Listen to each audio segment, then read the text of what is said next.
करके देखो लाइव। पढ़ाएं तो कितना सुंदर लग रहा है फोटो। ऐसा फील करो कि बहुत ज़्यादा सुंदर लग रहा है तो ये बेकार नहीं लगेगा फोटो आपको फिर। तो लास्ट क्लास में हम लोग क्या पढ़ रहे थे भाई?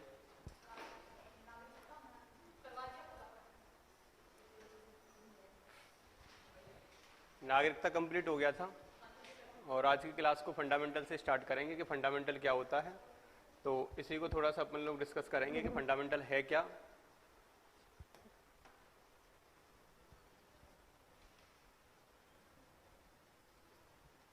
तो फंडामेंटल की बात करें, ये गलत खुल गया, रुक जाओ।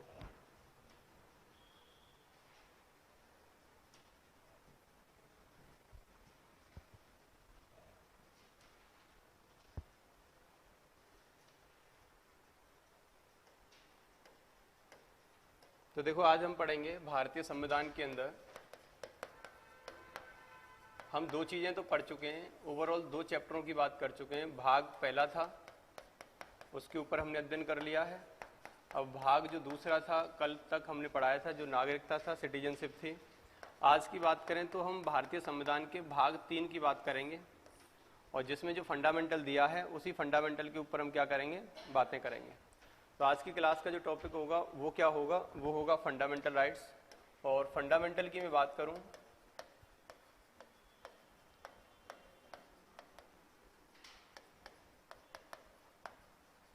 अब देखो, ये जो फंडामेंटल राइट्स होते हैं इन्हें हम मूल अधिकार के नाम से जानते हैं। तो आज ओवरऑल क्लास में यही पता चलेगा कि मूल अधिकार होता क्या है, इसका क्या महत्व है हमारे जीवन में और इसे हमें क्यों पढ़ना पड़ता है। ठीक, देखो भारतीय संविधान के अंदर ये मूल अधिकार जो दिए गए हैं ये कहाँ पर दिए गए हैं, ये दिए जाते हैं भाग 3 के अंदर आर्टिकल 12 से 35 में। ठीक, तो इसका भाग तो हो जाएगा कितना, 3। और आर्टिकल्स की अगर बात आती है तो आर्टिकल है हमारा 12 से 35। तो भारतीय संविधान के अंदर आर्टिकल 12 से 35 की बात हम आज की क्लास में करेंगे। इस पर तो शायद ही पहुंच पाएंगे, इससे पहले पहले की बात आज हो पाएंगी। तो फंडामेंटल का जो मतलब है, इसका मतलब होता है मूल अधिकार। और ये मूल अधिकार जो होते हैं क्या होते हैं, इस पर बात करेंगे। मूल अधिकार, ये गलत लिख गया।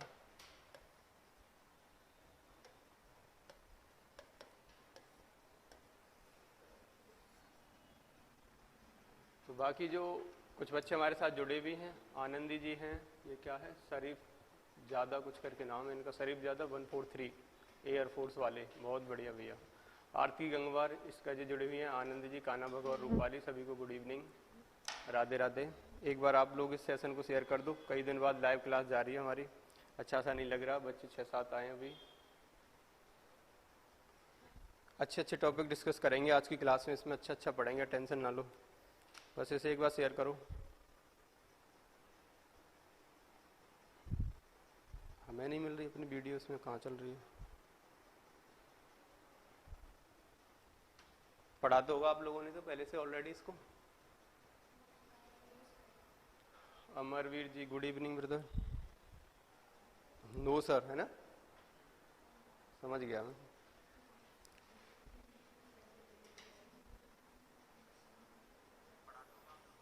अब ये रूपाली जी कह रही है fundamental functional unit of the body is called cell. कह सकते हैं आप इसको भी इस तरीके से। शरीफ जी कह रहे हैं लव फ्रॉम फौजी। चलो कोई दिक्कत नहीं, जो भी जुड़ रहे हैं लाइक कर देना भाई, सभी 9 जुड़े हुए हैं, 9 लाइक आ चुकी हैं, तो लाइक कर दें। तो अच्छा लगता है कि मेरी वीडियो अच्छी लग रही है, पढ़ाया कुछ है नहीं। चलो इसे पढ़ते हैं, थोड़ा सा देखते हैं। देखो फंडामेंटल होता क्या है, इसके ऊपर थोड़ी सी अपन लोग बात करेंगे कि फंडामेंटल है क्या। फंडामेंटल का मतलब क्या है, या जो मूल अधिकार जो होते हैं इन्हें लिया कहाँ से गया है, किस तरीके से हमें मूल अधिकार को पढ़ना होता है, उसकी बात अपन लोग यहाँ पर क्या है करने वाले हैं। ठीक, तो ये जो मूल अधिकार होते हैं ये होते क्या है, इसकी बात करेंगे। ये जूम आउट क्यों नहीं हो रहा? देखो यहाँ पर क्या है, फंडामेंटल की अगर हम लोग बात करें तो ये 2 शब्दों से मिलकर के बना हुआ शब्द है फंडामेंटल। जैसे कि अपन लोग बात करते हैं, एक तो यहाँ पर लिया गया है मूल और दूसरा क्या है हमारा अधिकार है। अब जो अधिकार होता है या जो मूल होता है, इन दोनों का मतलब क्या है? वो चीज़ समझेंगे। अब मूल का मतलब होता है एकदम बेसिक और अधिकार का मतलब होता है राइट्स। अब जो बेसिक चीज़ें हमारे जीवन के अंदर जो हैं वो क्या हो जाती है, हमारी मूल होंगी, और राइट का मतलब होता है अधिकार। तो मतलब एक तरीके से मैं यहाँ बात कर सकता हूँ कि जो भी आपके जीवन के लिए बेसिक है ना, जो भी आपके जीवन के लिए बेसिक है वो हमारा मूल हो जाता है। और राइट्स मतलब अधिकार जो होते हैं, क्या मिला है उसके बदले में, वो चीज़ हम देखेंगे। देखो बेसिक का मतलब हम ये कह सकते हैं, जैसे मान लो हमारे जीवन के लिए सबसे जो मूल है, एक तो शिक्षा है सबसे पहली बात। तो अगर शिक्षा नहीं है तो हम एक तरीके से अंधे के समान जी रहे हैं। तो अंधे के समान जी रहे हैं तो इसका मतलब शिक्षा भी हमारा क्या हो जाएगा, एक तरीके से मूल हो जाएगा और एक तरीके से बेसिक हो जाएगा। तो मूल वो चीज़ें होती हैं, फंडामेंटल जो है हमारा संविधान के अंदर, ये फंडामेंटल एक वो चीज़ दी गई है, वो अधिकार दिए गए हैं। जैसे कि मान के चलो हम लोग क्या है, हमारा भारत देश आज़ाद हुआ और आज़ाद होने के बाद हमें स्वतंत्रता मिली। हमने अपनी स्वतंत्रता को अपने राज्य के लिए सौंप दिया, हर व्यक्ति ने। हमने क्या किया, अपनी स्वतंत्रता को अपने राज्य के लिए सौंप दिया। अब राज्य मतलब अपने भारत देश के लिए सौंप दिया, भारत देश का मतलब है कि अपनी गवर्नमेंट के लिए सौंप दिया। जब हमने गवर्नमेंट के लिए अपनी स्वतंत्रता को दिया है तो उसके बदले में जो हमें उन्होंने दिया वही क्या है, राइट्स हैं। उन्होंने कहा कि आपने हमें स्वतंत्रता दे दी है, गवर्नमेंट कहती है, और वो गवर्नमेंट ये कह रही है कि स्वतंत्रता जो हमको दे दी है आपने, उसके बदले में हमने आपके लिए कुछ अधिकार दिए। यही कारण है कि इन अधिकारों पर आप प्रॉपर तरीके से, यदि इनका हनन होता है तो सुप्रीम कोर्ट भी जा सकते हैं, हाई कोर्ट भी जा सकते हैं, तो वो कोई दिक्कत नहीं है, क्योंकि ये हमारे खुद के अधिकार हैं। तो जो हमारे लिए भारत सरकार ने हमें जो प्रदान किए वो अधिकार राइट होता है, मतलब हमने दिया कुछ और है, उसके बदले में हमें कुछ ना कुछ मिलना है। जैसे आप लोग कहीं पढ़ रहे हो तो आपने फी पे किया होगा, तो इसका मतलब है जब फीस देने के बाद में आपको एक ये अधिकार मिला है कि अब टीचर आपको पढ़ाएगा, और आपका ये अधिकार बन चुका है कि आपको पढ़ना है क्योंकि आपने फीस दी है। यदि यहाँ पर मैं क्लास ना लूँ तो आप कह सकते हो कि ये मेरा अधिकार था, मैंने आपको फीस पे की थी और आप मुझे पढ़ा नहीं रहे हो। तो आपने जो दिया है उसके बदले में आपको जो अधिकार दिया जाता है वही अधिकार होता है, वही राइट्स होता है। और मूल का मतलब है बेसिक है कि उसके बिना कुछ हो ही नहीं सकता। तो जो फंडामेंटल राइट्स हमारे संविधान के अंदर दिए गए हैं, वो फंडामेंटल राइट्स एक तरीके से हमारी लाइफ के लिए, हमारे जीवन के लिए मूलभूत चीजें होती हैं, एकदम बेसिक चीजें होती हैं, क्योंकि जिनकी बेसिक उन्हें बोला जाता है जिनके बिना जीवन की कोई कल्पना नहीं की जा सकती हो। तो ये वो चीजें होती हैं, फंडामेंटल राइट्स हमारे वो चीज होते हैं जिनकी वजह, इनके बिना हम जीवन की कल्पना नहीं कर सकते। मान लो अगर आप शिक्षा की बात करूं, खाने की बात करूं, पीने की बात करूं, ये चीजें आपके जीवन में नहीं है तो फिर आपका जीवन भी नहीं है। तो जो हमें जीवन में जो बेसिक चीजें दिखाई दे रही है वो मूल होती है। तो वहीं से हम समझ सकते हैं कि फंडामेंटल में भी कुछ बेसिक चीजों को रखा गया है, कुछ मूल चीजों को, अधिकारों को रखा गया है जो मूल अधिकार है, एकदम बेसिक हैं, क्योंकि ये नहीं होंगे तो फिर भारत में रहने का कोई औचित्य नहीं है। तो ऐसी कुछ बातें यहाँ पर दी गई हैं, तो उन्हीं को हम लोग डिस्कस करेंगे। तो दो बातें हमने यहाँ पर सीखी हैं। मूल अधिकार का मतलब क्या है, ये दो शब्दों से मिलकर के बना है, मूल प्लस अधिकार। और अधिकार मूल का मतलब एक तरीके से बेसिक कह सकते हैं, अधिकार का मतलब है राइट्स। जो आपने किसी को कुछ दिया उसके बदले में आपको जो मिलेगा वो आपका राइट होगा, वो आपका अधिकार होगा। ठीक, अब मैं इन राइट्स की बात करूं कि ये जो राइट्स होते हैं ये क्या होता है, या फंडामेंटल। देखो आपने फंडामेंटल सुना होगा, फंडामेंटल ऐसा नहीं है केवल और केवल फंडामेंटल राइट्स होता हो, फंडामेंटल भी राइट्स का एक पार्ट होता है। तो हम कह सकते हैं fundamental is also part of rights, ये भी अधिकारों का एक भाग होता है। इसके साथ साथ कुछ अन्य अधिकार भी दिए जाते हैं जीवन में। अब वो कौन कौन से अधिकार हैं उनके ऊपर अपन लोग बात करेंगे थोड़ी सी। अब देखो उसके ऊपर क्या है, अब मैं देखो राइट्स की बात करना चाह रहा हूं कि राइट होते हैं वो क्या क्या होते हैं। अभी हम फंडामेंटल को पढ़ेंगे, लेकिन फंडामेंटल से पहले इन बेसिक चीजों को जानना काफी कंपलसरी है, तो उन्हें हम जान लेते हैं। देखो राइट्स की मैं बात करूं तो राइट्स कई प्रकार से देखने के लिए मिले। जैसे मान लो सबसे पहले अगर मैं बात करता हूं तो यहां पर एक नेचुरल राइट आता है,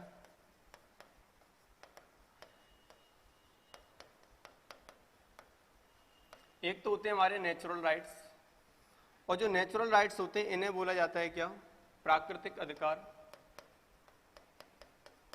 प्राकृतिक अधिकार। दूसरी यदि मैं बात करूं तो दूसरा जो होता है हमारा वो होता है क्या, ह्यूमन राइट।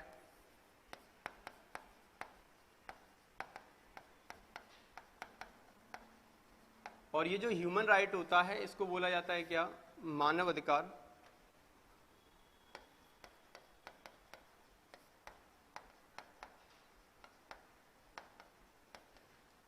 तीसरे की अगर मैं बात करूं तो जो तीसरा होता है वो हम कह सकते हैं चलो एक फंडामेंटल राइट्स।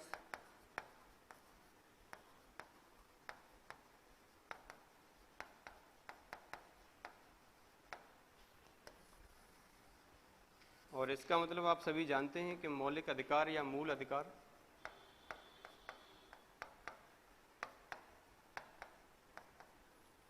चौथे की बात में करूं तो एक और हमारा राइट्स होता है हमारे पास, जिसे कहते हैं लीगल राइट्स।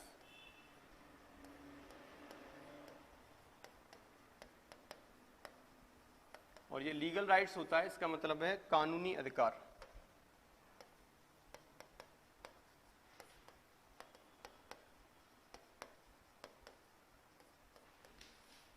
तो फंडामेंटल राइट्स पर जाने से पहले इन सारे अधिकार के बारे में भी हमें पता होना चाहिए कि ये चीज होती क्या है।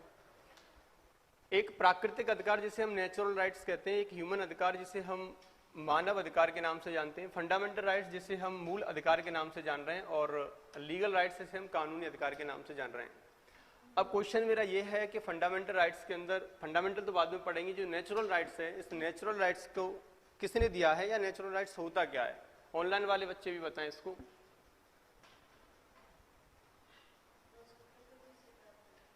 क्या हुआ? जो प्रकृति से प्राप्त होते हैं। आप क्या कहना चाह रहे हो? फंडामेंटल राइट्स की ये थ्योरी किसने दी थी? जो प्राकृतिक जो राइट है हमारा, नेचुरल राइट जो है हमारा, इसकी थ्योरी किसने दी थी? नहीं पता? देखो ये जो प्राकृतिक है, ऑनलाइन वाले बच्चे बताएंगे इसकी थ्योरी किसने दिया है। चलो इससे लिखते हैं। देखो प्राकृतिक जो राइट्स है हमारा, इस प्राकृतिक राइट को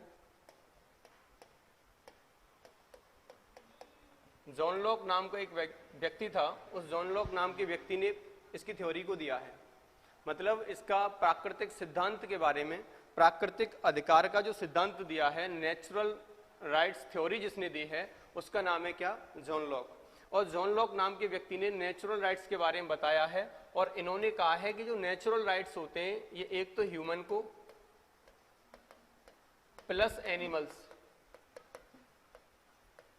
ये दोनों को प्रोवाइड किए जाते हैं। जो नेचुरल राइट्स हैं ये मानव को और किसको दिए जाते हैं?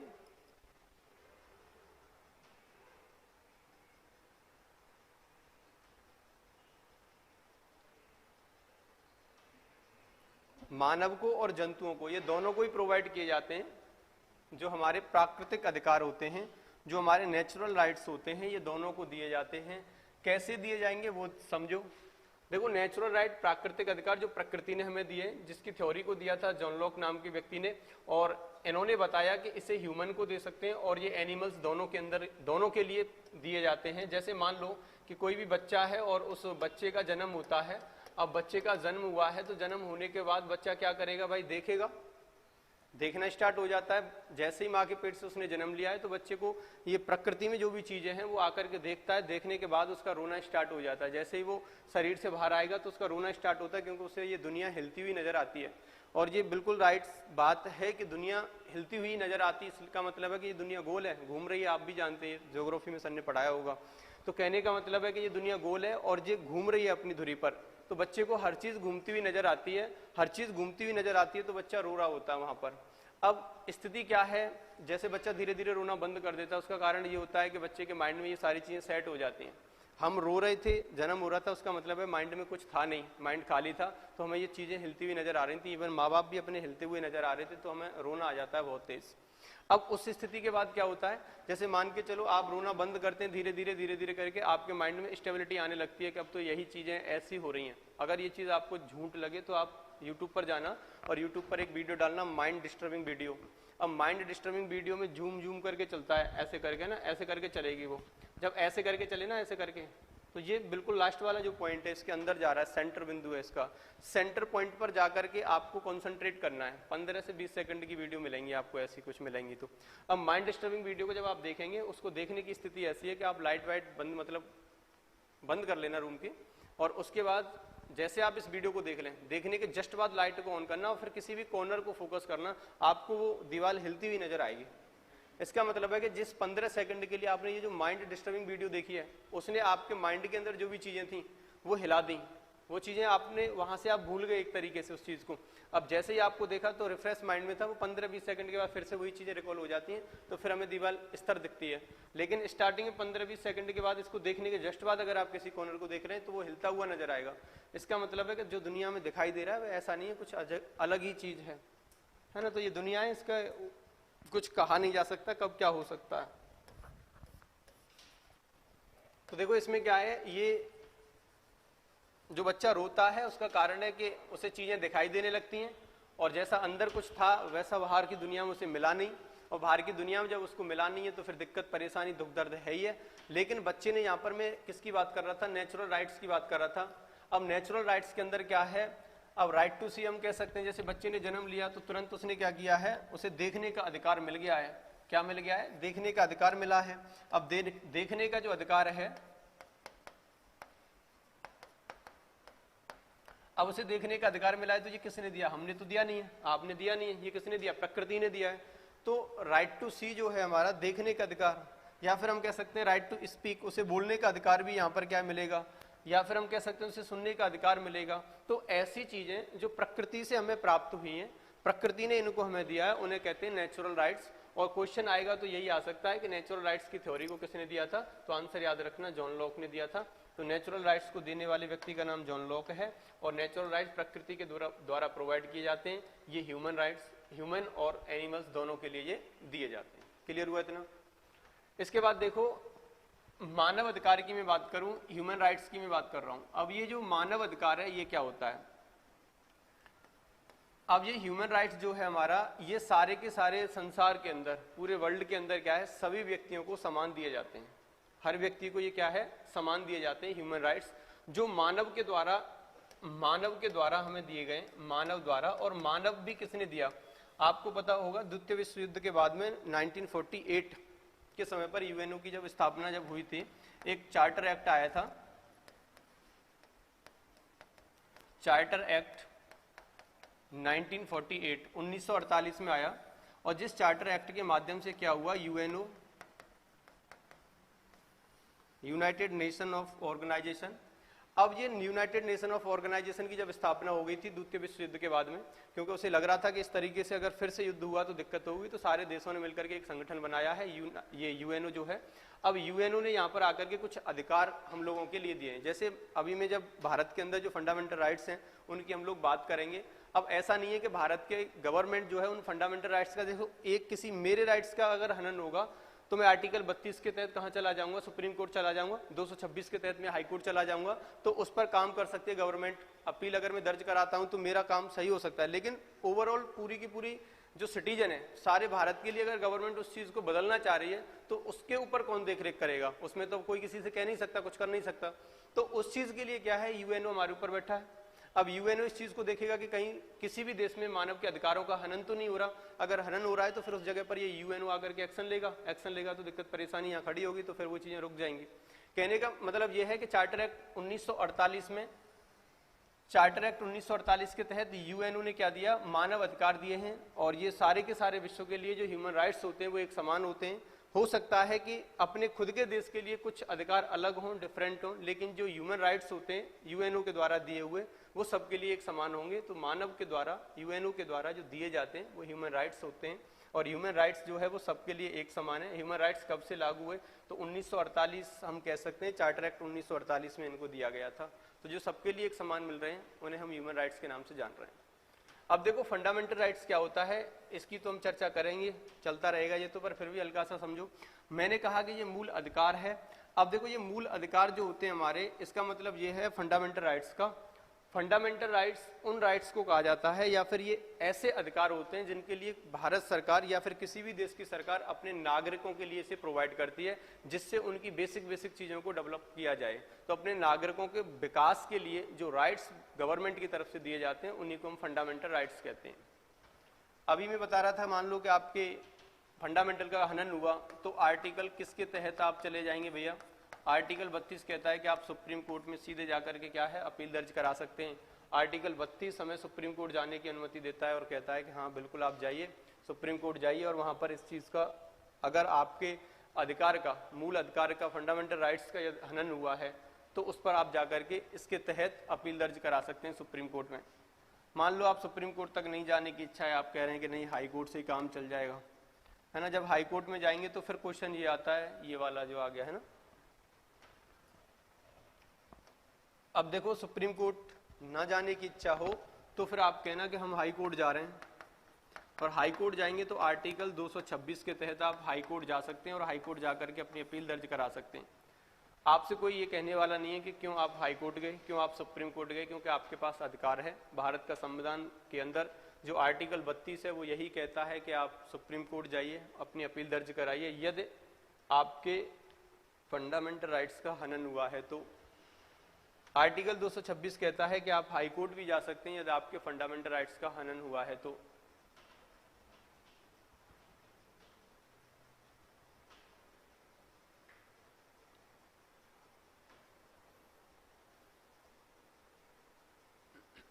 समझ में आ गया आप लोगों को?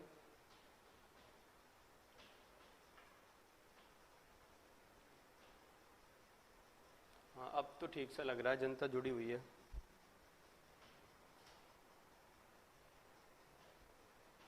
सर एनिमल में क्रो वगैरह के साथ में जो रेप केस होते हैं उनके लिए कोई लॉ नहीं है क्या? Radhe Radhe, good evening, good evening, नमस्कार। मैं भी दी थी फी चंद्रा में, आप भी बीच में ही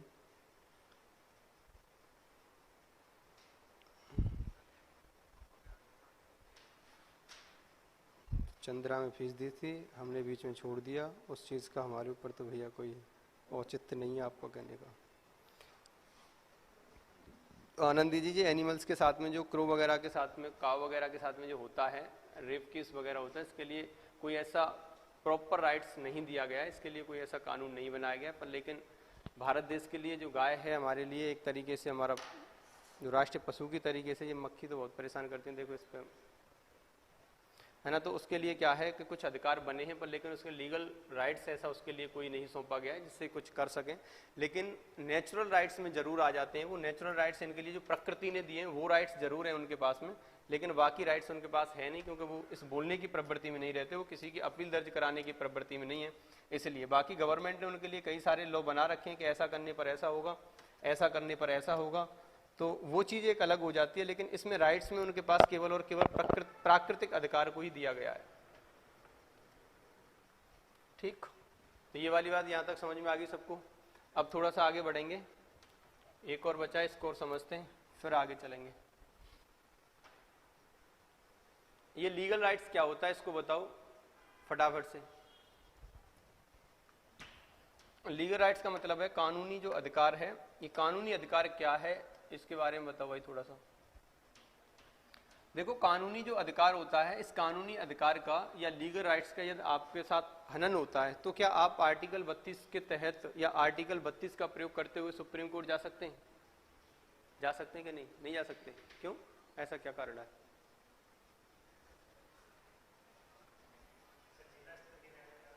क्या? तेज बोलो, तेज। हाँ, वहाँ जाना पड़ेगा। तो इसका मतलब है कि यहाँ पर आर्टिकल 32 का प्रयोग नहीं कर सकते। आर्टिकल 32 सुप्रीम कोर्ट के लिए कह रहा है, ठीक है। आर्टिकल 32 हम नहीं जा रहे हैं। आर्टिकल 226 का प्रयोग कर सकते हैं क्या?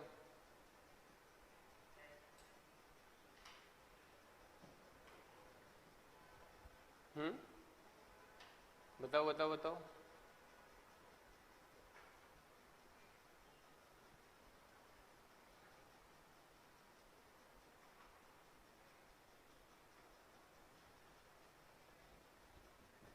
आर्टिकल 226, देखो आर्टिकल 226 हमारा सुप्रीम हाई कोर्ट जाने के लिए कहता है। तो मैं ये कहना चाह रहा था कि जो कानूनी अधिकार हमारे होते हैं, इन कानूनी अधिकार की अगर मैं बात करूं तो कानूनी जो अधिकार है, लीगल राइट्स है, यदि इनका हनन हो रहा है तो हम आर्टिकल 32 और 226 का प्रयोग नहीं कर सकते। देखो, कानूनी अधिकार की अगर मैं बात करता हूं तो कानूनी अधिकार का मतलब जैसे मान के चलो आपको पुलिस वाला कोई भी गिरफ्तार करने के लिए आया, कोई दिक्कत कोई परेशानी आपने की होगी, उसका कारण क्या था वो आपको पता होगा। लेकिन क्या है, जो परेशानी हुई, दिक्कत हुई, उसमें आपके पास क्या है, कोई पुलिस वाला आ रहा है। अब पुलिस वाला आ रहा है तो फिर वो आपको गिरफ्तार कर रहा है। तो आरपीसी की धारा 50A कह सकते हैं या 1 कह सकते हैं। आरपीसी की धारा 50A या 51 ये आपको अधिकार देती है, जो गिरफ्तारी करने के लिए आया है तो उससे ये पूछने का अधिकार देती है कि गिरफ्तारी का कारण क्या है। आप जो मुझे गिरफ्तार करने के लिए आ रहे हो तो गिरफ्तारी का कारण क्या है ये आप पूछ सकते हैं। ऐसा नहीं है कि आया कोई 2-3 डंडे लगाए और आपको बिठा करके गाड़ी में ले गया और आप सीधे सीधे चले गए। आपने ये संविधान पढ़ा है तो आपको पता है कि आरपीसी की धारा 50A ये कहता है कि आप हमें गिरफ्तार क्यों कर रहे हैं। इस चीज को हम उससे पूछ सकते हैं कि आप हमें गिरफ्तार करने के लिए क्यों आए। अगर वो उसे बताने के लिए बाध्य होगा, यदि वो नहीं बता रहा है तो वो आपको गिरफ्तार करके नहीं ले जा सकता। अगर फिर भी ले जा रहा है तो उसके खिलाफ कार्रवाई की जाएगी यदि आप इस चीज को देख रहे होते हैं, यदि आपको थोड़ा बहुत भी पता होता है तो। मान लो कि एक और धारा है, आपको गिरफ्तारी का कारण भी उसने बता दिया। अब गिरफ्तारी का कारण बताने के लिए फिर आरपीसी की एक धारा आती है हमारी, आरपीसी की जो धारा है 41। अब आरपीसी की 41 जो धारा है ये क्या कहती है, ये मेमो के बारे में बात करती है। मेमो क्या होता है, मेमो की मैं बात करूं तो मेमो का मतलब है, हम कह सकते हैं कि जो गिरफ्तारी लेटर है या फिर हम कह सकते हैं जो आपका वारंट निकला है, आप ये मेमो में उसे पूछ सकते हैं कि यदि आप मुझे गिरफ्तार तो करने के लिए आए हो, लेकिन आपके पास यदि मेमो है मेरा, गिरफ्तारी कोई लेटर है या फिर वारंट मेरा है, एक ही चीज होती है, गिरफ्तारी लेटर कह लो वारंट कह लो। अब ये चीज है तभी मुझे गिरफ्तार कर सकते हैं, अदरवाइज मुझे गिरफ्तार नहीं कर सकते। यहीं पर एक प्रावधान और है, यदि आपको गिरफ्तार करने के लिए कोई भी कांस्टेबल आ रहा है तो उस पर कौन से अधिकारी के लीगल सिग्नेचर हैं उसको भी आप देखने का अधिकार रखते हैं। यदि ये दोनों चीजें उसके पास नहीं है, उसके पास में आपके लिए मेमो नहीं है आपके नाम का, उसके पास अधिकारी के कोई सिग्नेचर नहीं है उस मेमो पर, तो आप वहां पर नहीं जाने की जिद कर सकते हैं और वो आपको नहीं ले जा सकते। तो इसका मतलब है ये धाराएं आपको यदि पता है तभी आप किसी से कह सकते हैं, नहीं पता तो चुपचाप बैठेंगे चले जाएंगे। ठीक, इसके बाद की अगर मैं बात करूं तो एक और आती है हमारे यहाँ पर आरपीसी की धारा 54। आरपीसी की धारा जो 54 है ये क्या कहती है, इसके बारे में बताओ फटाफट से। आरपीसी की धारा 54 जो है इसके बारे में बताओ ये क्या कहती है। तो देखो आरपीसी की धारा जो 54 है ये कहती है आपसे मेडिकल के बारे में। मतलब ये कहना चाह रही है कि यदि आपको कोई भी गिरफ्तार करने के लिए आया है, तो गिरफ्तार करने के लिए आया है तो आप उससे ये कह सकते हैं कि मुझे आप गिरफ्तार करने से पहले मेरा मेडिकल कराइए, और मेडिकल कराने के दौरान अगर उसकी बॉडी पर पहले से क्या प्रॉब्लम है, अगर वही है तो कोई दिक्कत नहीं है, लेकिन अगर पुलिस कस्टडी में जाने के बाद कोई प्रॉब्लम हो रही है तो उस पर आप ऑब्जेक्शन उठा सकते हैं, ऐसा क्यों हुआ है तो उसके खिलाफ कार्रवाई की जाएगी। तो मेडिकल की जो बात करता है वो कौन कर रहा है, आर्टिकल 54 करेगा, सॉरी आर्टिकल नहीं, आरपीसी की धारा 54 करेगी। लेकिन यहीं पर एक प्रावधान और है, जैसे आपको गिरफ्तार कर लिया और गिरफ्तार करने के यदि आप चाहें तो 48 घंटे के बाद, हर 48 घंटे के बाद अपना मेडिकल कराने की वहां पर बात रख सकते हैं और आपका मेडिकल गवर्नमेंट को कराना पड़ेगा। ये धाराएं हमारी बता रही होती हैं। तो कहने का मतलब है कि ये छोटी छोटी कुछ बातें थी, ऐसा नहीं है कि सीधा मौलिक अधिकार ही एक अधिकार होता हो। यहाँ पर प्राकृतिक अधिकार, मानव अधिकार, मौलिक अधिकार, कानूनी अधिकार, ये सारी चीजें आती हैं। हमारे भारतीय संविधान में हमें जो मोस्ट इंपोर्टेंट है पढ़ने के लिए वो क्या है, हमारा फंडामेंटल राइट्स है, मौलिक अधिकार है। इसके बारे में हम लोग बात करेंगे। बाकी तब तक इनकी लंबी लंबी कमेंट आ गई है, मैं इन्हें पढ़ लूँ, आप इसे लिख लो।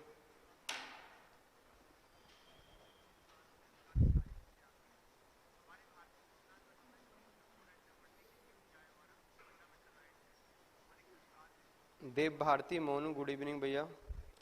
हाइट भी ब्लू है। विकास जी कह रहे हैं एक वो था बदल गया, एक मैं था बिखर गया, एक वक्त था गुजर गया। आजकल विकास जी भी शायर हो रहे हैं। तो सुनो विकास जी, इस पर एक बात मैं कहूँ आपसे। कौन सा वाला? नीचे बुला लें। देखो सब शब्दों में देखो, एक वो था बदल गया, एक मैं था बिखर गया, एक वक्त था गुजर गया। अब सब कुछ ठीक चलना चाहिए, गुजर गया उसे गुजर जाने दो।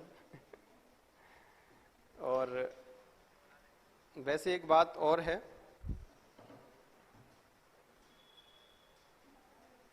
तो स्पेशल विकास जी आप ही सुनिए। ये दुनिया है, तो विकास जी ये दुनिया है, इस दुनिया में पलकों पर बिठाया जाता है लोगों को नजरों से गिराने के लिए। तो आप परेशान ना होइए, वक्त है गुजर गया है, कोई बात नहीं, होता रहता है। आगे और क्या कह रहे हैं ये मोनू चौधरी जी, गुड इवनिंग भैया। ले लिया आपका गुड इवनिंग हमने। आपको क्या प्रॉब्लम है मेरे हाइट से? किसका हाइट ले लिया किसने? शरीफ जी कह रहे हैं यहाँ पर हाइट भी ब्लू है यहाँ तो लोगों के। मैंने किसी का नाम नहीं लिया है। और भाई ये लड़ाई बड़ाई बंद करो भाई आपस में। इट्स माई राइट, मेरा जो मन है वो हाइट कहूँ, ठीक है बोला है। वंदना सिंह, गुड इवनिंग बेटा। देखो ये आपस में लड़ रहे हैं, बस मेरे लायक कुछ है नहीं इसमें। आगे बढ़े।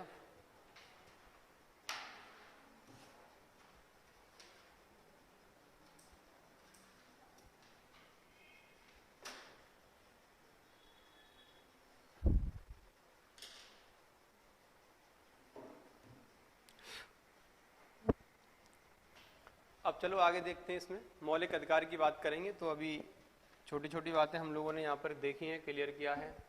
तो अभी मैंने बताया कि फंडामेंटल राइट्स होते हैं, प्राकृतिक राइट्स होते हैं, ह्यूमन राइट्स होते हैं और लीगल राइट्स होते हैं। इनके बारे में थोड़ी सी बात हुई।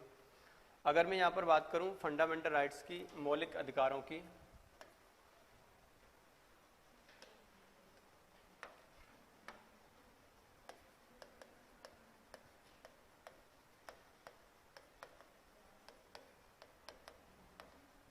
अब देखो ये जो मौलिक अधिकार हैं,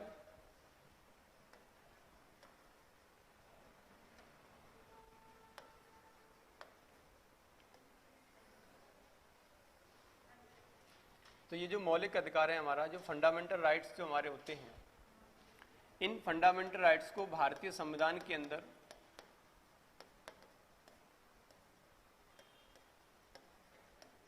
भाग 3 में आर्टिकल 12 से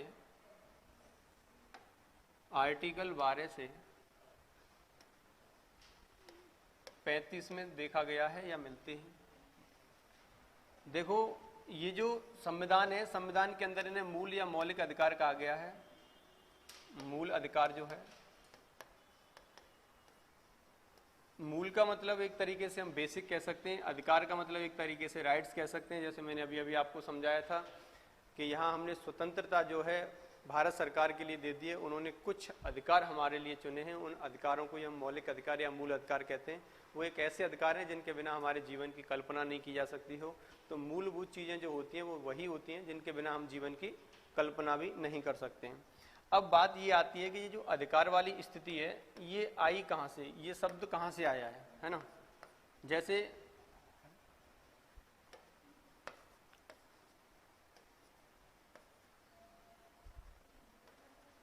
एक क्वेश्चन और आता है पूछने के लिए कि भारतीय संविधान के भाग 3 को, भारतीय संविधान के भाग 3 को और किस नाम से जाना जाता है।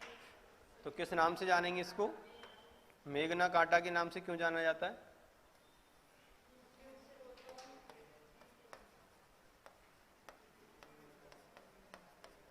तो देखो इसे मेघना कांटा के नाम से भी जाना जाता है। इसका कारण क्या है वो मैं बताऊंगा।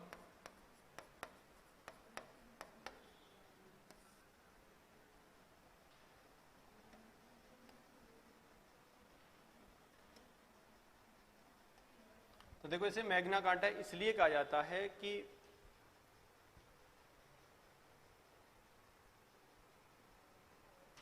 ब्रिटेन के अंदर क्या हुआ था, एक बार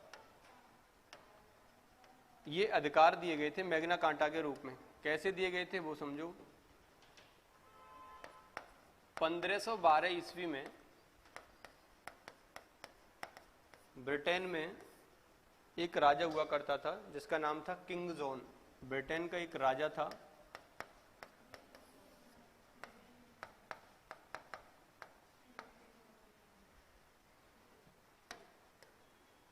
ब्रिटेन का एक राजा था किंग जॉन। अब ये क्या करता था, अब जो भी नागरिक थे ब्रिटेन के उन्हें ले जाता था, ले जा करके सीधा लड़ाई में कहीं ना कहीं फंसा देता था। अब लड़ते थे तो वहाँ की जो जनता थी ब्रिटेन की, उन्होंने ये कहा कि हमें इसके बदले में क्या मिलता है, हमें तो कुछ नहीं मिला। तो उन्होंने क्या कहा था, उन्होंने ये कहा कि हमें इसके बदले कुछ तो दीजिए। तो उन्होंने क्या किया, इन्होंने यहाँ पर ब्रिटेन के जो राजा थे इन्होंने एक दस्तावेज पेश किया और उस दस्तावेज का नाम ही क्या था, मैग्ना कार्टा था। इस ब्रिटेन के राजा किंग जॉन ने एक दस्तावेज दिया, एक लेटर दिया और उस पर क्या लिखा था, उस पर कुछ चीजें, कुछ अधिकार उनके लिए बताए गए थे और इसी का नाम था मैग्ना कार्टा। मैग्ना कांटा था। ये जो मैग्ना कांटा था हमारा, ये 1512 में ब्रिटेन के राजा किंग जॉन ने अपनी प्रजा के लिए, जो उसके यहाँ पर रह रही थी, उस जनता के लिए इस मैग्ना कांटा के बारे में, मतलब मैग्ना कांटा को दिया था। मैग्ना कांटा को और किसी नाम से भी जाना गया। क्यों जाना गया वो देखो। मैग्ना कांटा का जो मतलब होता है, देखो मैग्ना जो है ना, मैग्ना, मैग्ना का मतलब होता है ग्रेट। क्या होता है इसका मतलब? ग्रेट। और कांटा का मतलब क्या होता है? चार्टर। तो ये जो मैग्ना कांटा है, इस मैग्ना कांटा को ग्रेट चार्टर के नाम से भी जाना जाता है। ग्रेट चार्टर के नाम से भी जाना जाता है।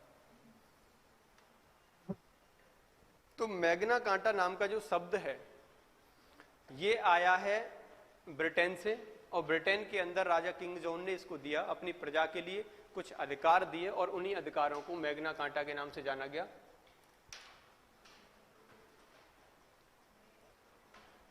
तो भारतीय संविधान के भाग 3 को भी हम क्या कहते हैं? मैग्ना कांटा के नाम से जानते हैं।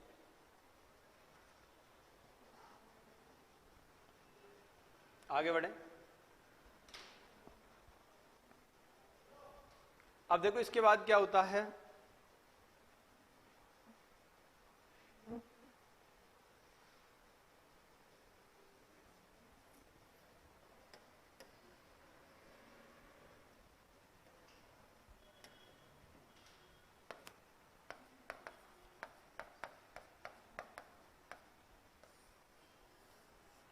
सत्रह से 1791 में क्या हुआ?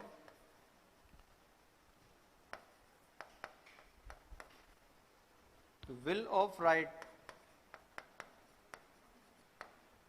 विल ऑफ राइट नाम से एक शब्द जोड़ा गया यूएसए के संविधान में, अमेरिका के संविधान में। विल ऑफ राइट्स नाम का जो जोड़ा गया था, ये कहाँ जोड़ा गया? संविधान में जोड़ा गया।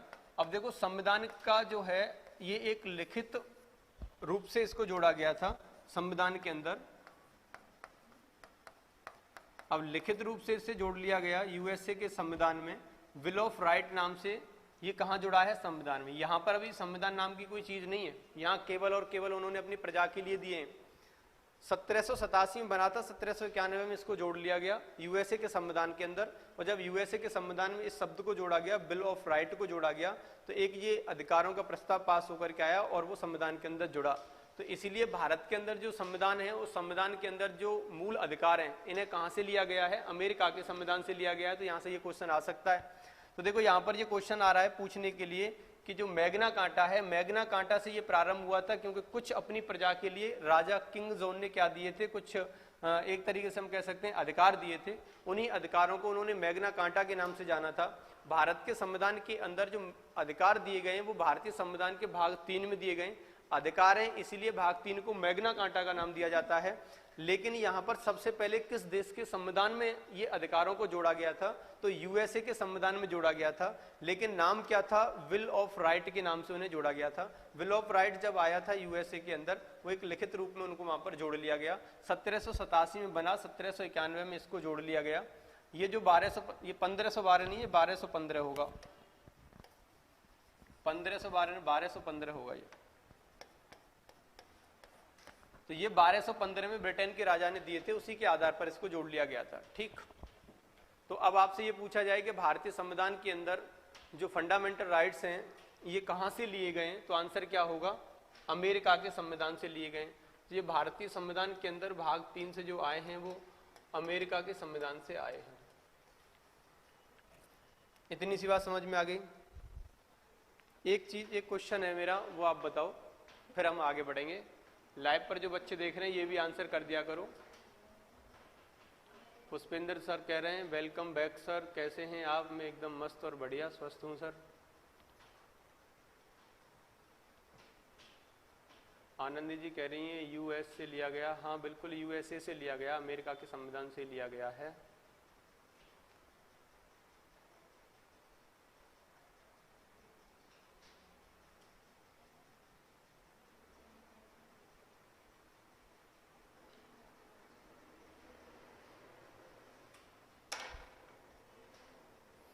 जिसे कोयल समझो वो कौवा निकला, दोस्ती के नाम पर हवा निकला, जो रोकते थे हमें शराब पीने से, आज उन्हीं की जेब में पौवा निकला।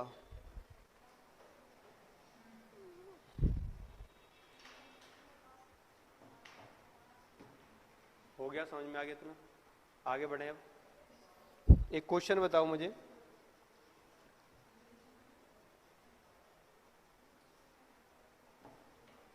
कि भारतीय संविधान के अंदर सबसे पहले इसकी जो मौलिक अधिकार हैं इनकी मांग किसने की थी? ये बातें बंद कर दो पीछे तीनों के तीनों। क्वेश्चन बताओ, क्वेश्चन। कब कहाँ की थी इन्होंने? और दूसरी बार किसने की थी?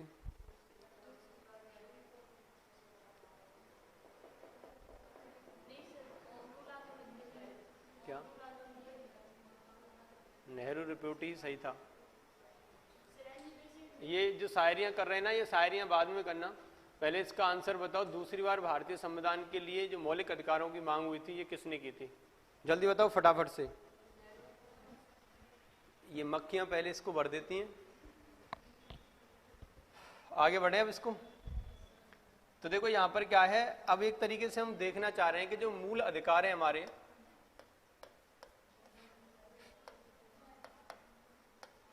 मूल अधिकारों की जो मांग हुई है ये कहां से हुई है, कैसे हुई है, इसकी बात करेंगे। तो सबसे पहले इसकी जो मांग की थी वो किसने की थी? बाल गंगाधर तिलक ने। कब की थी? बताओ भाई।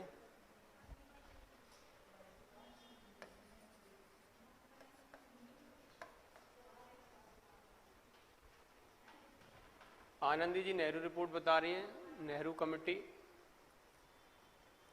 अच्छा ये बताओ, जो भारतीय संविधान के अंदर जो मूल अधिकार हैं ये हमारे जो 1935 अधिनियम के द्वारा जोड़े गए या फिर नहीं जोड़े गए? 1935 के अधिनियम के द्वारा जोड़ा गया है इनको या फिर नहीं जोड़ा गया है? जोड़ा गया है। सही से बताओ।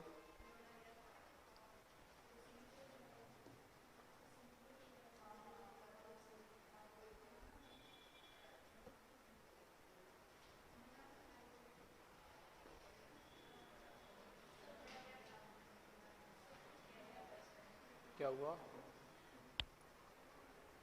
आज ये बच्चे जो लाइव जुड़ रहे हैं ना 14-15, एक ही पढ़ तो रहा नहीं है, एक दूसरे से मौज मस्ती कर रहे हैं, है ना? करो बेटा करो। क्वेश्चन का आंसर एक का भी नहीं आ रहा है।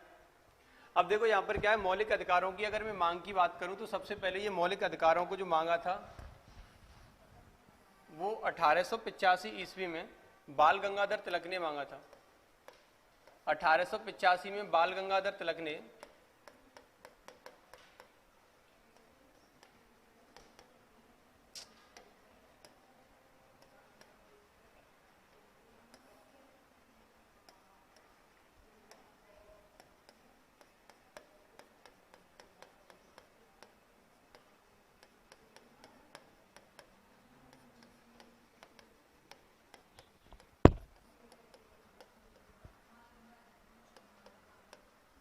स्वराज विधेयक में इसकी मांग की थी। लेकिन अगर मैं बात करूं, ये क्वेश्चन आता है कि इसकी जो लिखित रूप से, ये तो केवल कहा गया था इन्होंने इसकी मांग की थी, लेकिन अगर ये लिखित रूप से मैं बात करें तो 1928 ईस्वी में नेहरू ने अपनी नेहरू रिपोर्ट में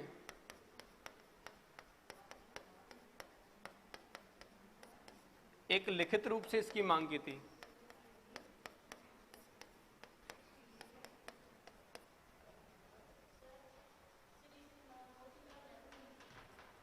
अब इनका पूरा नाम मोतीलाल नेहरू ही होता है, मोतीलाल नेहरू कह लो या फिर ऐसे कर लो, बात एक ही है। मोतीलाल नेहरू यही है जो मैंने नेहरू लिख दिया सीधा सीधा।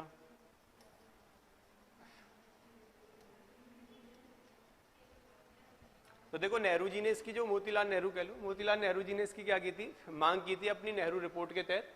और नेहरू रिपोर्ट में इसकी लिखित रूप में मांग हुई थी। तो ये क्वेश्चन आ जाता है कि लिखित रूप में मौलिक अधिकारों की मांग किसने की थी, तो मोतीलाल नेहरू ने की थी। 1928 ईस्वी में भारतीय संविधान के लिए लिखित रूप में मौलिक अधिकारों की मांग की गई। इसके बाद की अगर मैं बात करूं तो यहाँ पर क्या है, इन्हीं मौलिक अधिकारों की मांग गांधी जी ने एक और बार की, और जो थी हमारी क्या 1931 ईस्वी में गांधी जी ने इनकी मांग की 1931 ईस्वी में। और ये जो गांधी जी ने जो मांग की थी,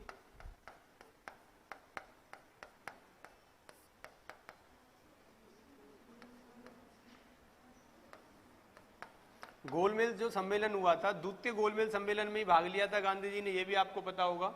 तो द्वितीय गोलमेज सम्मेलन के समय पर इन्होंने मांग की थी, किसने, गांधी जी ने। 1930, 1931, 1932 लंदन के अंदर जो गोलमेज हुए थे उनके अंदर इन्होंने यहाँ पर मांग की थी। देखो ये सारी बातें होती रही, कोई दिक्कत नहीं है, कोई परेशानी नहीं है, इनकी मांग हो रही थी। लेकिन स्थिति क्या होती है, स्थिति ये होती है कि यहाँ पर इस मांग को अभी भी किसी ने स्वीकार नहीं किया है। ब्रिटिश गवर्नमेंट ने क्या है, इसकी मांग को स्वीकार नहीं किया है। अब ब्रिटिश गवर्नमेंट ने क्या किया, 1934 ईस्वी में आकर के जब भारतवासी इसकी मांग कर रहे थे, तो ब्रिटिश गवर्नमेंट ने क्या किया, 1934 में आकर के एक समिति का गठन किया, जो थी ये वाली समिति।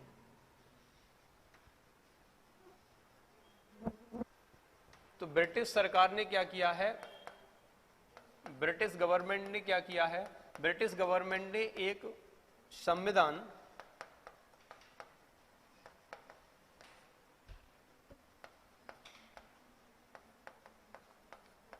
संसदीय समिति का गठन किया, और संविधान संसदीय समिति का गठन 1934 में हुआ। ये ब्रिटिश गवर्नमेंट ने किया, और इसके बाद फिर ब्रिटिश गवर्नमेंट ने ये संविधान समिति का गठन कर दिया। तो इस समिति ने क्या किया है, इस समिति ने ये जो हमारे मौलिक अधिकारों की मांग हो रही थी, उन मौलिक अधिकारों की मांग को खारिज कर दिया।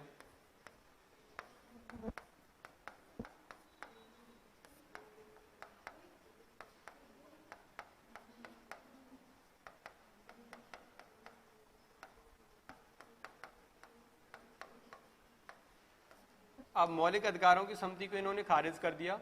यही एक कारण ये हुआ था कि प्रॉपर तरीके से 1935 के एक्ट में, अधिनियम में मौलिक अधिकारों को नहीं लाया गया। इसके बाद ही तो 1935 का अधिनियम आया था, 34 में ये खारिज हो गए। तो प्रॉपर तरीके से क्या है, मौलिक अधिकारों को 1935 एक्ट के तहत नहीं लाया गया था। तो ये दोनों तीनों बातें आपको पता होना चाहिए कि सबसे पहले बाल गंगाधर तिलक ने इनकी क्या की थी, मांग की थी स्वराज विधेयक के समय पर। उसके बाद नेहरू रिपोर्ट में इसकी मांग हुई, गोलमेज सम्मेलन में गांधी जी ने इसकी मांग की। तो ये 1934 में आकर के ब्रिटिश गवर्नमेंट ने एक संविधान संसदीय समिति का निर्माण किया, और इस समिति ने क्या, ये इसीलिए बनाई गई थी कि ये जो मौलिक अधिकारों की मांग कर रहे हैं ये ठीक है कि नहीं, इस चीज़ पर विचार किया जाए। तो वो सारे विचार करते हुए इन्होंने इसको खारिज कर दिया और इसकी मांग को स्वीकार नहीं किया। और स्वीकार नहीं किया तो यही एक कारण था कि 1935 के एक्ट के दौरान ये वाले मौलिक अधिकार उसमें नहीं जोड़े गए प्रॉपर तरीके से। तो अब ये बताओ कि मौलिक अधिकारों को भारतीय संविधान में कब जोड़ा गया, क्या हो गया? दोनों एक ही समय पर, कराची अधिवेशन 1931 ही कहेंगे और गांधी जी का भी यही कहेंगे। क्वेश्चन अगर कराची अधिवेशन आ रहा है तो उसमें भी 1931 आंसर लगाना, और गोलमेज सम्मेलन में दोनों ने 1931 में ही मांग की थी, गांधी जी ने भी और कराची अधिवेशन में भी। तो उसके लिए बेफिक्र रहिए, दोनों का एक ही समय है ये, 1931 और कराची अधिवेशन। पूछो क्या हुआ? इंग्लिश में ही तो लिख रहा है सब, ये हिंदी कहाँ है इसकी?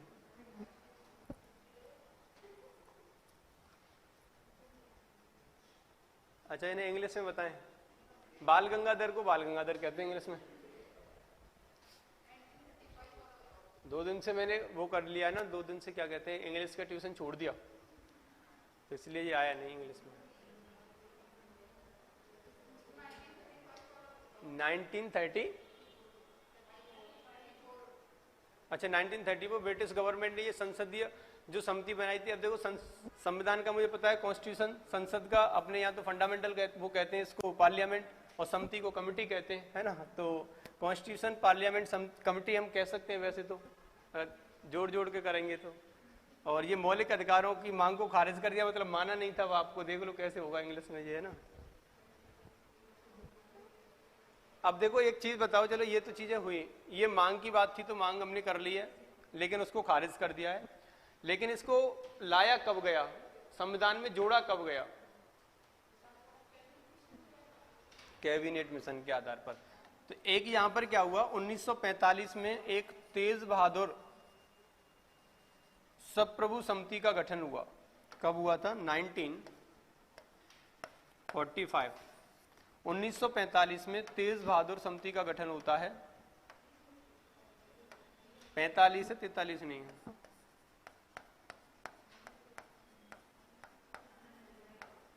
तेज बहादुर सबप्रभु समिति, तेज बहादुर सबप्रभु कमेटी का यहाँ गठन हुआ। और इन्होंने फिर क्या किया, ये जो मांग हो रही थी इसको दो भागों में रखा, और दोनों भाग कौन कौन से रखे? एक तो रखा मौलिक अधिकार,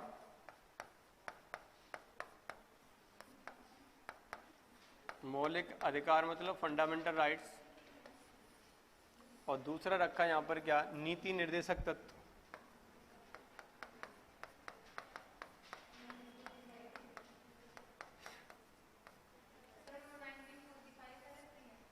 क्या है?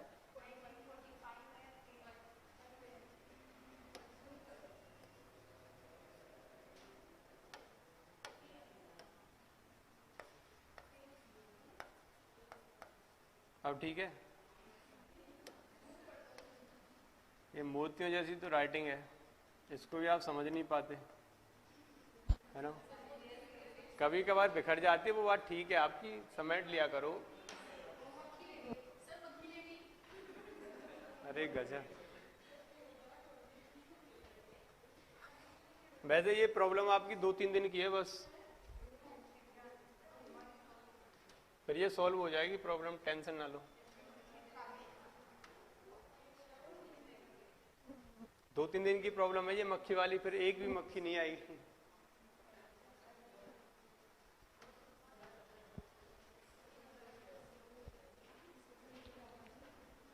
सर मेरी ज्वाइनिंग डिले हो रही है, मैं कौन सी कोर्ट में जाऊं, कौन से कोर्ट में जाऊं? इसके लिए कोई कोर्ट नहीं बनाया अभी तक स्पेशल। आप जिस में आपकी डिले हो रही है उसी के लिए आप उसी विभाग में जाकर संपर्क कर सकते हैं, उसका कारण क्या है।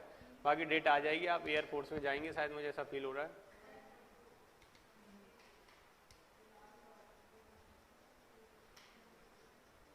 क्या कह रहे हैं आप?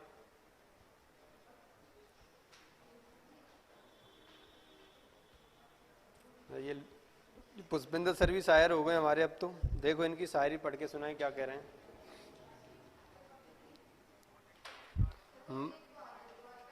तेज बहादुर सबप्रभु समिति, यही लिखेंगे, समिति को कमेटी कर देंगे केवल। सबप्रभु समिति, तेज बहादुर सबप्रभु समिति। अरे नहीं, देखना एक बार जाकर के, तेज बहादुर सबप्रभु समिति है पूरा, मैं नहीं देख रहा, मैं तो देख के आया हूं। मरहम लगा सको तो किसी गरीब के जख्मों पे लगा देना, हकीम बहुत हैं बाजार में अमीरों के इलाज के खातिर। क्रस हो या ब्रश वक्त पर बदल लेना चाहिए, वरना दिल हो या दांत टूट ही जाएगा। सही है, बदलो। आगे बढ़े अब।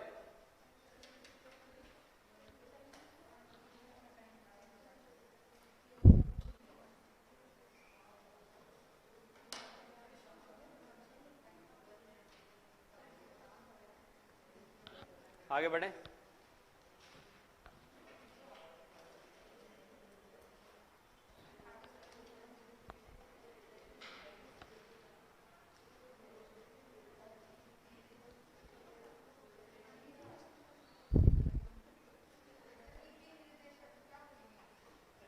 डीपीएसपी,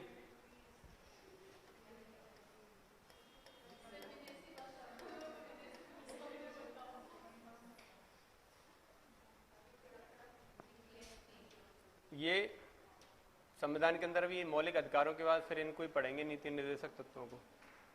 आगे बढ़े उसके बाद, इतना समझ में आ गया। अब देखो फिर आगे देखें तो क्या है, इस तरीके से हमारे संविधान के अंदर इनकी मांग होने लग गई, चीजें हम देखते रहे, फिर हमारे संविधान में इन्हें जोड़ लिया गया। अब फिर से लौट के वहीं आ जाओ जहां आना था हमें, है ना।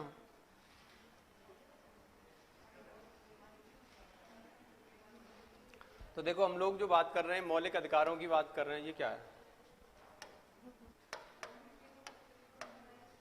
देखो हम लोग जो बात कर रहे थे मौलिक अधिकारों की बात कर रहे थे, तो मैंने आपको दो तीन चीजें यही समझाई हैं कि मौलिक जो अधिकार होते हैं, बातें बंद करके देखो, ये जो मौलिक अधिकार होते हैं इसी से मिलते जुलते कई अधिकार और होते हैं। प्राकृतिक अधिकार जिन्हें हम नेचुरल राइट्स कहते हैं, ह्यूमन अधिकार जिन्हें हम मानव राइट्स कहते हैं, मतलब मानव अधिकार कहते हैं, और एक होता है हमारा क्या, लीगल, जिसे हम कानूनी अधिकार कहते हैं। बेटा मक्खी रहने दो, वो तो 2-3 बार दिन में नहा लेता हूँ, 2-3 बार ना नहाऊं तो क्या हालत होगी, सोचो जरा आप। आगे देखो क्या है, तो ये जो मौलिक अधिकारों की हमने बात की थी कि इसकी मांग कब हुई, किसने कैसे मांग की, मौलिक अधिकारों को मैग्ना कार्टा क्यों कहा गया, ये मौलिक अधिकार सबसे पहले कहाँ पर देखने को मिले थे? ये मैग्ना कार्टा के रूप में देखने के लिए मिले थे, और ये ब्रिटेन के राजा ने दिए थे। उसके बाद फिर इन्हें भारत के अंदर लिया गया है। तो कहाँ से लिया गया है? यूएसए के संविधान से लिया गया है, क्योंकि विल ऑफ राइट के नाम से यूएसए के संविधान में सबसे पहले इनको जोड़ा गया था। उसके बाद ये फिर हमारे आ जाते हैं भारत के अंदर। तो भारतीय संविधान में मौलिक अधिकारों को जो लिया गया है वो कहाँ से लिया गया है? यूएसए के संविधान से लिया गया है, अमेरिका के संविधान से लिया गया है। तो ये जो मौलिक अधिकार है हमारे, ये भाग 3 के अंदर आते हैं, और इसी भाग 3 को हम क्या कह रहे हैं? मैग्ना कार्टा के नाम से भी जान रहे हैं, और ये आर्टिकल 12 से 35 के अंदर आते हैं। तो अब अपन लोग बात करेंगे जो आर्टिकल 12 से 35 है उनकी। आर्टिकल 12 से 35। अच्छा ये बताओ मौलिक अधिकारों की संख्या कितनी है? 7 कौन कह रहा है? तो पहले 7 थी और अब कितनी हो गई है? 6 बची हुई है। कौन सा अधिकार हटा दिया है? संपत्ति के अधिकार को कहाँ जोड़ दिया गया है? कानूनी अधिकार, आर्टिकल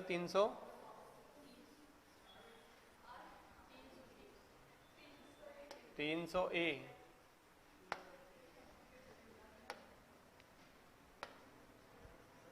अब सही है।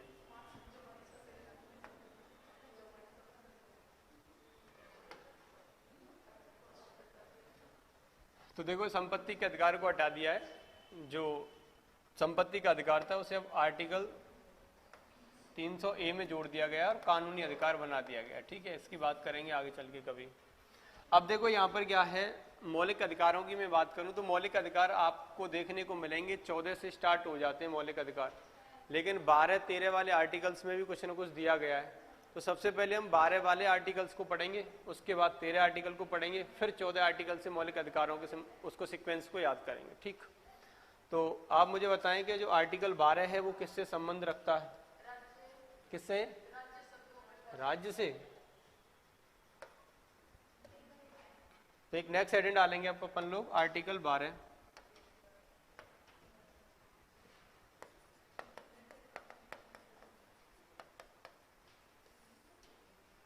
देखो आर्टिकल जो 12 है ये राज्य की परिभाषा के बारे में बताता है। किसके बारे में बताएगा? राज्य की परिभाषा, डेफिनेशन ऑफ स्टेट। इसकी तो इंग्लिश आती है मुझे। देखो राज्य की परिभाषा के बारे में ये बता रहा है, तो ये क्या कह रहा है कि राज्य होना चाहिए, जरूरी है। अब राज्य किसे कहते हैं ये कौन बताएगा? फटाफट से आंसर करो। भारत के संविधान में आर्टिकल 12 राज्य की परिभाषा से संबंध रखता है, और राज्य किसे कहा जाता है ये मुझे बताओ, फिर आगे बढ़ेंगे हम लोग। क्या बाकी सारा कुछ होवे, बस इसमें शासन नहीं होता है। चलो देखते हैं शासन नहीं होता तो। देखो ये जो राज्य हमारा होता है, राज्य के कुछ 2-3 फैक्टर्स हैं, इसकी वजह से हम इसे राज्य कहेंगे। मान लो ये राजस्थान है, एक राज्य है क्या? क्यों है? नहीं है, तो फिर क्या है? ये प्रांत है। तो राज्य क्या है? भारत। यूपी तो राज्य होगा क्या? वो भी नहीं है। यूपी राज्य है या नहीं है बताओ? नहीं है। तो भारत में टोटल राज्यों की संख्या कितनी है? आप तो कह भारत में भाई, अब आप कह रहे राजस्थान राज्य नहीं है, यूपी राज्य नहीं है, बिहार राज्य नहीं है। जब ये राज्य नहीं है तो फिर आपने 28 कैसे नाम लिया कि ये राज्य हैं? तो समझते हैं इसको, ये चीज है क्या। मैं एक तो देखो इन मक्खियों से परेशान हूं। अब देखो राज्य क्या होता है, उसकी थोड़ी सी परिभाषा जो है वो आर्टिकल 12 हमें बताता है कि राज्य हम उस जगह को कहते हैं, राज्य हम एक ऐसे स्थान को कहते हैं। जैसे कि सबसे पहले मैं राज्य के अंदर की बात करूं तो सबसे पहली बात तो ये है कि राज्य उसे कहा जा सकता है जिसके अंदर क्या होनी चाहिए, मतलब जिसका क्षेत्रफल होना चाहिए, मतलब एरिया कोई है तो उसे हम क्या कहेंगे? राज्य कहेंगे। दूसरी बात यहाँ पर यह कही जाती है कि जिसका क्षेत्रफल है, जिसकी कोई एरिया है, उसे हम राज्य कह सकते हैं। या फिर हम कह सकते हैं जनसंख्या, यदि किसी जगह पर जनसंख्या दिखाई दे तो उसे हम राज्य कह सकते हैं। या फिर हम कह सकते हैं क्या? वहां की सरकार, वहां की क्या है, यदि सरकार है तो हम उसे राज्य कहेंगे। और एक और क्या होना चाहिए? संप्रभुता। संप्रभुता का मतलब है जिस राज्य के अंदर क्या है? संप्रभुता दिखाई दे रही है। संप्रभुता मतलब सोवर्निटी, मतलब संप्रभुता जिसकी दिखाई दे रही है, ये संप्रभुता है तो क्या हो जाएगा? राज्य होगा। यदि संप्रभुता नहीं है तो राज्य नहीं होगा।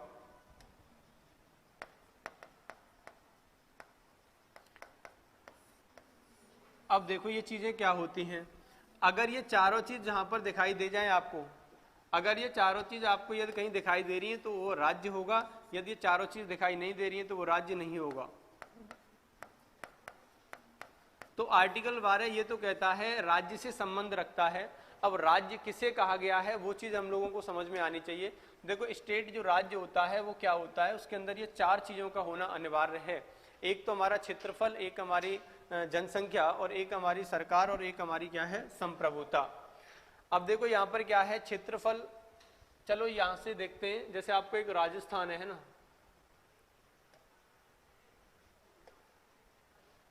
राजस्थान को छोड़ दो, यूपी है, यूपी या फिर बिहार है। चलो आप राजस्थान में रह रहे हैं, लिख लो, है ना।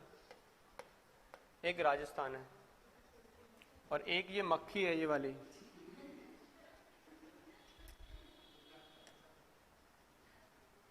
बैठ बैठ। देखो ये क्या है हमारा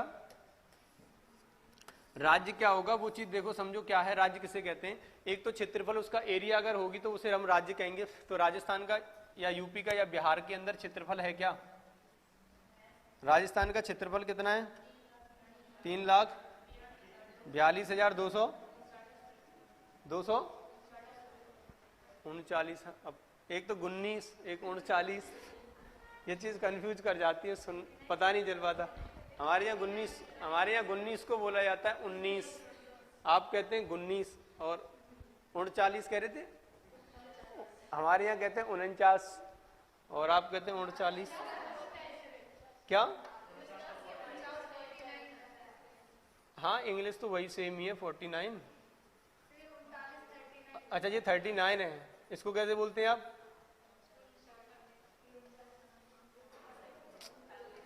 ऐसे मत बोला करो, हम बोलते हैं वैसे ही बोला करो। अब देखो ये क्या है? यूपी है, तो यूपी के अंदर क्षेत्रफल है कि नहीं ये बताओ। तो यूपी के अंदर भी क्षेत्रफल दिखाई दे रहा है, बिहार के अंदर भी क्षेत्रफल दिखाई दे रहा है, राजस्थान के अंदर भी क्षेत्रफल दिखाई दे रहा है, तो हम इसे राज्य कहेंगे, है ना। लेकिन क्या है, अब दूसरे फैक्टर पे चलें तो यूपी के अंदर जनसंख्या है, सबसे ज्यादा है, फटने को हो रही है इस समय। तो इतनी सारी जनसंख्या है कि किसी भी राज्य में नहीं है। सबसे ज्यादा जनसंख्या के हिसाब से देखा जाए तो यूपी बड़ा है, क्षेत्रफल के हिसाब में आपका राजस्थान बड़ा है। और ये जो बिहार है हमारा, बिहार में भी जनसंख्या है, राजस्थान में भी कुछ लोग रहते हैं आप जैसे महान। अब जब ये सारी चीजें, ये भी मिल रहा है, ये भी मिल रहा है, इसका मतलब है ये दोनों चीज यहाँ पर हैं, तो इसे हम राज्य कह सकते हैं। तीसरी बात करें सरकार, तो आपको पता होगा यहाँ पर गहलोत जी की सरकार चल रही है प्रेजेंट में, अपने यहाँ दोबारा से योगी जी की बन चुकी है। तो कहने का मतलब है कि सरकार यूपी में भी है, बिहार में भी अपनी सरकार होती है है ना, और राजस्थान में भी अपनी सरकार होती है, तो ये भी चीज मिल रही है, फिर भी हम राज्य ही कहेंगे अभी इसको। अब ये संप्रभुता क्या होता है? सोवर्निटी। सोवर्निटी का मतलब होता है एक ऐसा राज्य जहां की जनसंख्या या जहां के व्यक्ति या जहां की गवर्नमेंट अपना स्वयं का कोई भी निर्णय लेने के लिए सक्षम हो, उसे किसी दूसरे से बोलना नहीं पड़े कि मुझे ये काम करना है, क्या मैं करूं या नहीं करूं। किसी दूसरे से, जैसे मान के चलो ये जो है यूपी है, यूपी, यदि यूपी हमारा इजराइल से हथियार मंगाने की कह रहा है, क्योंकि लड़ाई होने वाली है देख रहे हैं, तो अब ये कह रहा है कि इजराइल से मैं हथियार मंगा लूं, क्या यूपी सीधा सीधा इजराइल से हथियार मंगा सकता है? नहीं मंगा सकता। अगर ये इजराइल से हथियार नहीं मंगा सकता है तो इसके पास अपनी स्वयं की स्वतंत्रता नहीं हुई, इसके पास सोवर्निटी नहीं हुई। सोवर्निटी वो जगह होती है, एक वो राज्य होता है जिसकी गवर्नमेंट, जिसकी सरकार स्वयं के उद्देश्य को पूरा करने के लिए स्वयं से कोई भी निर्णय ले सकती है। यदि वो किसी देश विदेश से जाकर के समझौता करे तो वो कर सकती है, अपना अधिकार क्षेत्रफल हटा करके किसी विदेश में जोड़ना चाहे तो वो जोड़ सकती है। उसे कहते हैं क्या? संप्रभु राज्य कहते हैं, उसे सोवर्निटी स्टेट कहते हैं। लेकिन यहां पर स्थिति क्या हो रही है? मक्की कितनी पढ़ी लिखी हो गई, अपने आप से कर दिया फिर दोबारा चला दिया। तो देखो यहां से क्या स्थिति क्या हो रही है,